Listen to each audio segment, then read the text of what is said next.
জনগণের প্রত্যাশিত বাংলাদেশ গঠন করা হবে বলে জানিয়েছেন প্রধানমন্ত্রী তারেক রহমান। রাষ্ট্রীয় অতিথি ভবন যমুনায় সর্বস্তরের মানুষের সঙ্গে ঈদ শুভেচ্ছা শেষে এমন প্রত্যয় জানান তিনি। বলেন, এবারের চেয়ে ভবিষ্যতে আরও শান্তিতে ঈদ উদযাপন করা যাবে। এজন্য দেশবাসীর কাছে সহযোগিতা চান প্রধানমন্ত্রী। মোহন ইসলামের প্রতিবেদন।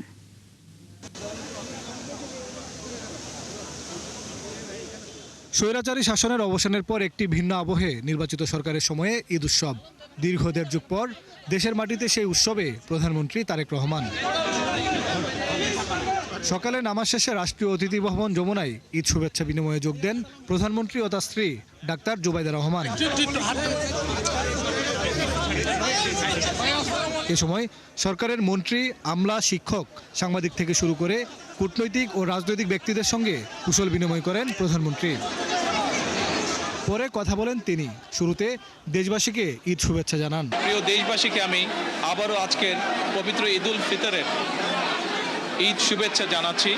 ঈদ মোবারক। মহান মুক্তিযুদ্ধ ও জুলাই আন্দোলনের শহীদদের স্মরণ করেন প্রধানমন্ত্রী। জনগণের প্রত্যাশিত বাংলাদেশ গড়ার কথা বলেন তিনি। চান সহযোগিতা। দেশবাসীর কাছে আমি অনুরোধ জানাবো যে আপনাদের সহযোগিতা যদি থাকে, ইনশাল্লাহ আপনাদের এই নির্বাচিত সরকার দেশকে আপনাদের চাওয়া অনুযায়ী দেশ গঠনের কাজে সর্বোচ্চ শক্তি দিয়ে চেষ্টা চালিয়ে যাবে। এবারের চেয়ে ভবিষ্যতে আরও শান্তিময় ঈদ উদযাপনের প্রতিশ্রুতি দেন তারেক রহমান।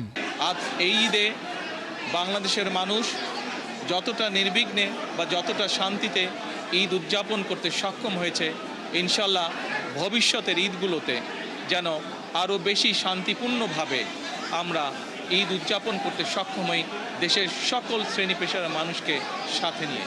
দীর্ঘদিন পর দেশের মাটিতে ঈদ পালন করতে পারায় মহান আল্লাহ ও দেশবাসীর প্রতি কৃতজ্ঞতা জানান প্রধানমন্ত্রী তারেক রহমান। প্রায় দেড় যুগ পর দেশের মাটিতে ঈদ পালন করলেন প্রধানমন্ত্রী ও বিএনপি চেয়ারম্যান তারেক রহমান। দেশের মানুষকে সাথে নিয়েই উদযাপন করলেন এই ঈদ। আর ফেসিবাদ মুক্ত বাংলাদেশে ঈদ আয়োজন করতে পেরে এবং ঈদ পালন করতে পারে খুশি এই মানুষজন। মোহন ইসলাম, ৭১, ঢাকা।